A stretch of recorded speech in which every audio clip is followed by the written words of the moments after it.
If the Gospels of the New Testament were written long decades after the death, the written death of Jesus Christ, we're not talking about reporting. How do we get the Gospels if they were written by people who didn't actually see it happen?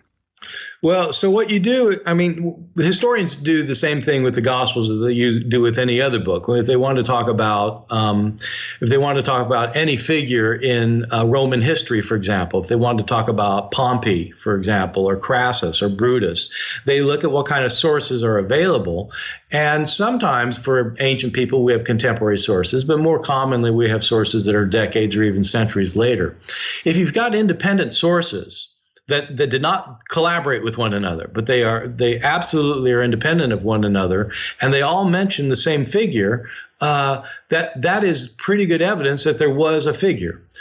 With the Gospels, we have Matthew, Mark, Luke, and John, and Matthew, Mark, and Luke all use some of the same sources, but usually scholars typically isolate 4 different sources behind Matthew, Mark, Luke, and John, behind Matthew, Mark, and Luke. 4 sources, and they isolate 3 or 4 sources behind the Gospel of John.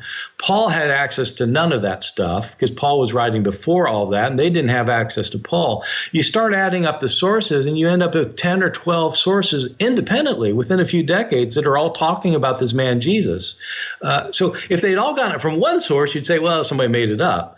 But it's kind of hard to say somebody made it up when you have all of these sources. Thanks for watching. If you enjoyed this video, you might want to check out some other videos that we have available on our channel. And don't forget to click on the subscribe button to get more updates on new videos as they are released.